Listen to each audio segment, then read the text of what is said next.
ህዝብ ትግራይ ዘለዎ መሰረታዊ ሕቶን ሕገ መንግስትን እንተተኸቢርሉ አካል ኢትዮጵያ ኮይኑ ዘይቀጽለሉ መንገዲ የለነ ክብል አይቲ ጌታቸው ረዳ ተሰሚዑሎም ላዕለዋይ በዓለ ስልጣን ጊዜያዊ ምምሕዳር ትግራይ ዝነበረ አይቲ ረዳ ሓልፎም ናብ ካናዳ ከም ዘምርሐ ተፈሊጡ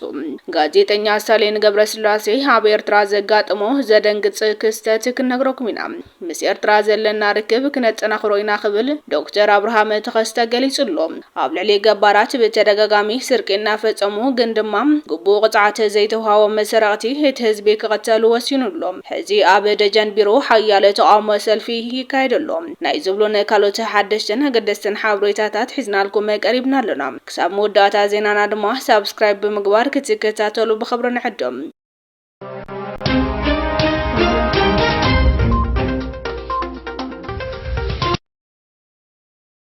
ህዝብ ትግራይ ዘለዎ መሰረታዊ ሕቶን ሕገ መንግስትን እንተተኸቢርሉ አካል ኢትዮጵያ ኮይኑ ዘይቀጽለሉ መንገዲ የለነ ክብል አይቲ ጌታቸው ረዳ ተሰሚዑሎም ትማሊ ምስ ቴሌቪዥን ፋና ጻንሒት ዝገበረ አይቲ ጌታቸው ረዳ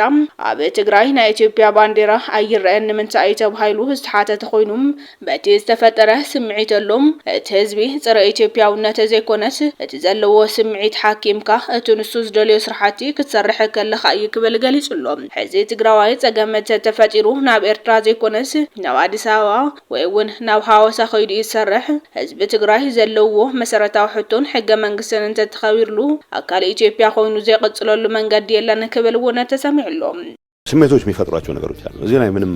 ትግራይ ውስጥ ተፈጸመ በደል እገሌ ያረገው ዝርዝር ማውራት እንችላለን በቅርቡ ዝንገት ሚዲያ ሳነሳ ነበር እኔም ባንዲራ አልነበረኝም ኤርፖርት አስገብተን ነበር እኔ ቢሮ አስገብቼ ነበር መጨረሻ አካባቢ የህዝቡ ስሜት አጠቃላይ ጸረ ኢትዮጵያ አቋሙን የሚገልጽ ነው በሚል አይደለም ተፈጥሮ የነበረው ኢንቫይሮንመንት የፈጠራቸው ስሜቶች አሉ ስለዚህ ይሄ ኢንቫይሮንመንት በምንድን ነው ታከመው ያልናቸው ሰላም ለመፍጠር የሚያስችሉ ስራዎችን በመፍጠር ነው አሁንም እኮ ችግር ሲፈጠር ወደ ኤርትራ እኮ አይሸሽም ሰው ሲፈናቀሉ ልጅ ነው የሚመጣው አዲስ አበባ ነው የሚመጣው አዲስ አበባ ነው ስራ የሚሰራው ሐዋሳ ነው ስራ የሚሰራው ይሄ ፋክቱን አይቀይርም የትግራይን ኢትዮጵያ አካል መሆን አይቀይርም ኢትዮጵያን ቀጣይነት ዝም ብለ በመፈክር ብቻ ታረጋግጥም ለስራዎች መሰራት የጀመሩት የጋራ ትርክት ይኖራን ወዘተ የሚባለው ለምንድን ነው እስካሁን ያልሰራናቸው ስራዎች አለ ከተረት በዘለለ ኢትዮጵያዊነትን የሆነ መሰረት ላይ ማስቀመጥ መቻል አለበት እንደሚለማ የነገ ተስፋ የሱም ጭምር እንደሆነች ማሳየት መቻል አለበት ይሄ አጠቃላይ የጋራ ፕሮጀክት ማስፈጸም ህገ መንግስቱ በሚፈልገው ደረጃ ተፈጽሞም ቢሆን ኖሮ የሚጎሉም በርካታ ነገሮች ነበሩ ጊዜያዊ አስተዳደሩ ለምን እንደዛ አለ የኔን ጭምር ካልከት ዳተኝነት ነው ፍርሃት ነው በሁሉም ተቀባይነት አግኝተ ለመቀጠል የሚደረግ ፍላጎት ነው እኔም ደፋር ሆኜ መታየት ፈልጋለሁ ድፍረት እኮ አይደለም የሚያስፈልገው በቂማ ተደፋፍረናል አሁን እንዴት ከማዕከላዊ መንግስት ጋር ተቀራርበህ ትሰራለህ እንዴት ከጎረቤቶች ጋር ተቀራርበ የትግራይን ጥቅም ታስከብራለህ የሚለውን አይደል መትጋት ያለበት እንዴት ተፈናቃዮችን መልሳለህ ብለህ ሁሉም የምትችለውን አቅም ተጠቅመህ ነው መንቀሳቀስ ያለበት አኩራፊነት የሆነ ሰዓት ተጠብቀህ ድንገት የተዳከመ ኃይል ሊኖር ይችላል የሆነ ነገር አረጋለሁ የሚል ጦርነቱ መግባት የለብንም ነው ያልካለሁ ለኔ አሁን በጣም በጠበበ መልኩ ነው ኢትዮጵያዊነትን መጥላት ወይ ማለት በሚል ነገር ብቻ ነው የትግራይ በአብያተ ክርስቲያናት ብዙ ጊዜ ያው እኛም በረሃ ሆነን ኢትዮጵያ ተወደም በምንልበት ሰዓት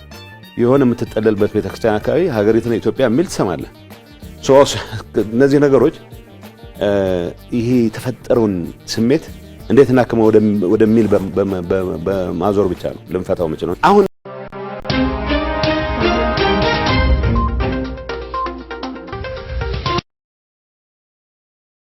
ላዕለዋይ በዓለ ስልጣን ጊዜያዊ ምምሕዳር ትግራይ ዝነበረ አይቲ ረዳ ሓልፎም ናብ ካናዳ ከም ዘምርሐ ተፈሊጡሎም ብአይቲ ጌታቸው ረዳ ኣብ ዝምራሕ ዝነበረ ጊዜያዊ ምምሕዳር ትግራይ ሓላፊ ቢሮ ርክብ ህዝብን መንግስትን ዝነበረ አይቲ ረዳ ሓልፎም ካናዳ ከም ዝኣተወ ተፈሊጡሎም አይቲ ረዳ ሓልፎም ኣብ ዝሓለፉ 2 ዓመታት ምስቲ ብአይቲ ጌታቸው ረዳ ዝምራሕ ዝነበረ ጊዜያዊ ምምሕዳር ተሰሊፉ መንሰይ ራያ ክለዓዕልን ህዝቢ ክውድብን ዝጸንሐ እንትኸውን እቲ ብአይቲ ጌታቸው ረዳ ዝምራሕ ዝነበረ ጊዜያዊ ጊዜያዊ ምምሕዳር ብሓይሊ በብረት ፈሪሱ ኣባላት ጊዜያዊ ምምሕዳር ትግራይ ዝነበሩ ገሊኦም ካብ ትግራይ ለቂቆም ናብ ኣዲስ ኣበባ ተኣትዉ ገሊኦም ድማ ካብ ትግራይ ወፂኦም ሰራዊት ሒዞም ናብ በረኻታት ዓፋር ኣትዮም እዮም ኣይተ ረዳ ሓለፎም እውን ምስ ኣይተ ብርሃነ ገብረ ኢየሱስን ጀነራል ወዳን ጥሩን ኣብ በረኻታት ዓፋር ኮይኑ መንሰይ ራያ አንጻር ሕወሓት ንምቅላስ ናብ በረኻታት ዓፋርን በረኻታት ራያን ወሪዶም ስልጠና ንክወስዱ ይመርሐሉ እናተባሃለ ብተደጋጋሚ ዝውጋዕ ዋላ እኳ እንተኾነ ሎሚ ነቲ ኣብ ወሰን ራያ በረኻ ዓፋር ተዳልዩ ዘሎ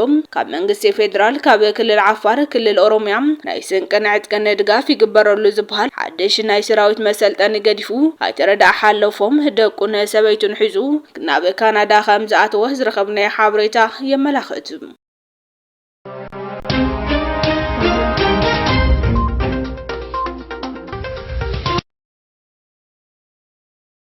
ምስ ኤርትራ ዘለና ርክብ ክነጸናኽሮ ኢና ክብል ዶክተር አብርሃም ተኸስተ ገሊጹሎ ምስ ኤርትራ ዘለና ርክብን ሰላምን ክነጸናኽሮ ኢና ኣብ ዞባ ደቡብ እውን ምምሕዳር ብቤት ምኽሪ ዝተሾመ ስርሑ ክጅምር እዩ ክብል ዶክተር አብርሃም ተኸስተ ተዛሪቡሎ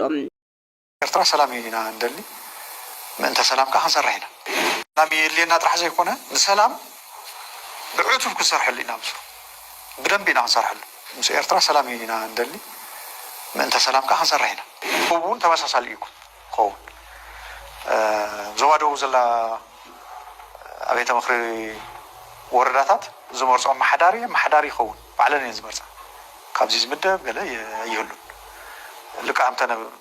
ካልኦት ወረዳታት ተገብረ ማሕደርቲ ወረዳ ብቤት ምኽሪ እዮም ዝሽዩ ስለዚ ኣብ ዞባ ደቡብ እውን እዚዩ ክፍጸም ማለት እዩ መንግስቲ ኢትዮጵያ ኣፍልጦ ሂቡ ንሕወሓት ይተፈራሪሙ ሕወሓት እውን መንግስቲ ኢትዮጵያ ይፈልጠካ ኢኸ መንግስቲ ኢሉ ይተፈራሪሙ ስለዚ ክልቴና ፍልጦ ተዋሂብና ኢና ናብ ስርሓት ኢና ትሕጋውነት ካብኡ እዩ ዝፍልፍል ኣብ ፕሪቶሪያ ውዕል ሰላም እንዲ ፕሪቶሪያ ይተግበር ኮይና ንብዘን ሰላም ይምፃእ ሰላም ይውረድ ኢና ንብዘን ሉዓላውነትና ይከበር ተመዛበለ ህዝቢ ይመለስ እዚ ማለት ኩናት ምፅዋዕ ኣይኮነን ውሕስ ሰላም ክመፅእ ተተዋዓልናዮ ዝተገብሩ እዩ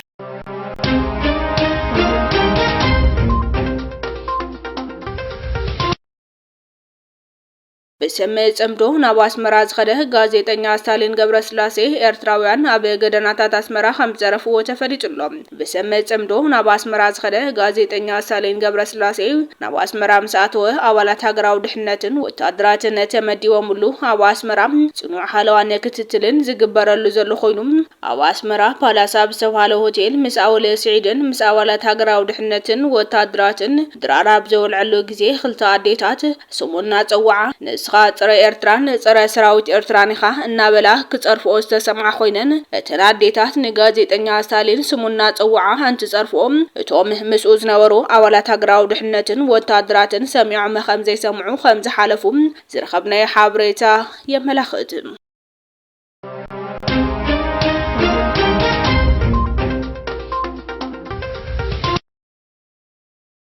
ሕዚ ኣብ ደጀን ቢሮ ሓያለ ተቃውሞ ሰልፊ ካይደሎ ኣመራርሓን ኣባላትን ሳልሳይ ዙር ሰብዓ ካሬ ብዝተወደብናዮ መምርሒ 4 2011 ሕቶና ይመለስ ዝብል ሕቶ ኣብ ቤት ጽሕፈት ርእሰ ምምሕዳር ደጀን ቢሮ የቕርብሉ እቶም ወገናት ትግራይ መሬት ኣይጸበባን መንበሪ መሰል እምበር ገይጽ ኣይኮነን ዝተወደብናሉ ንሳልሳይ ዙር ሰብዓ ካሬ እምበር ንቀዳማይ ዙር ኣፓርታማ ኣይኮነን ፍትሒ ንኣባላት ሳልሳይ ዙር ሰብዓ ካሬ እዚ ሕቶ ንልዕሊ 6 ዓመት ዝሰምዑን ዘዳምጾን ዝሰኣነ እዩ ዝብሉን ካልኦት ጭርሖታትን የስምዑሎም ኣባላት ሳልሳይ ዙር ሰብዓ ካሬ ብመሰረት ዝተወደብናሉ መምርሒ 4 እዝባር 2011 መንበሪ ክሳብ ዝውሃበና ሕጋውን ሰላማውን ሕቶ ምቕራብ ክንቀጽል ኢና ክብሉ ተዛሪቦም ኣለዉ ጊዜያዊ ምምሕዳር ትግራይ ብመምርሒ 9 እዝባር 2017 ዓ.ም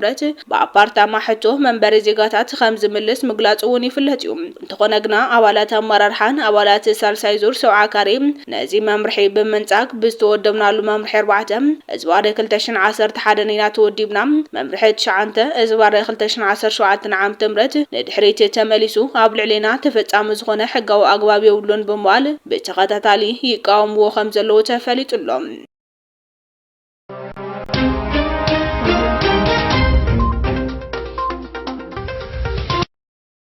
ፕሬዚዳንት ሌተናል ጀነራል ታደሰ ወረደ ትማሊ 13 ጉንበት 2017 ዓም ተምረት ምስ አምባሳደር አባይ ብሪጫና በኢትዮጵያ ዳራንዊች አብ ትግባረ ውዕሊ ፕሪቶሪያን ተጀመረ ሰላምን ዝያዳ አብ ምድልዳል አዲቦም ምክክር አካይደሙሉ በተዛማዲ ክልቲኦም አካላት በቀጻሊ ብዛዕባ ክፍጽሙ ዝግባኦም ጉዳያት ተመልክቶም ዓሚቁን ዝርዝረን ምክክር ዘካይድ ኮይኖም ኣብ ሓበራዊ ምርዳእ በጽሐሙሉ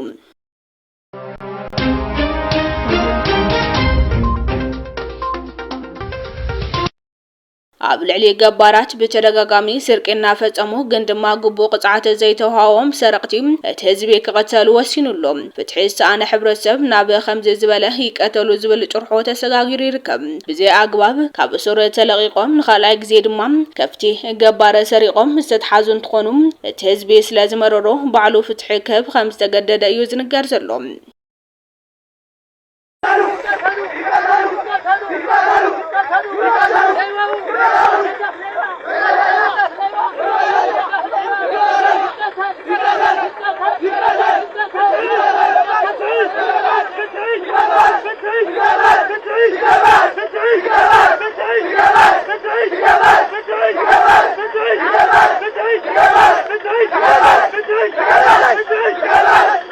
ሰራዊት ሻዕብያ ንአክቲቪስት አወልየ ስዒዳ ጠንቂቁ ሓደ ክልተ ለቅመጽመጽ ዝውልለው ኣብ ሚድያ ለው መቀና ዝበለ አባለ ሰራዊት ሻዕብያ ዝኾነ ሓደ ውልቀ ሰብ ካብቶም ጽላትና ብላዕሊ ዜግነቶም ኤርትራ ኮይኖም ምስ ካልኦት በሰመ ጽምዶ ርከበ ዝገብሩ ዘለው አካላት ጥቅሞም ዝተተንከፎም መጥራሕዮም ክብል ገሊጽሎ እቲ ንመዋዕሉ ዝተጋደለ ተጋዳላይ ኣብዚ ሕዚ ዝገብሮ ዘሎ ጽምዶ ንሰራዊት ሻዕብያ ከም ዝቁጥዐውን ገሊጽሎ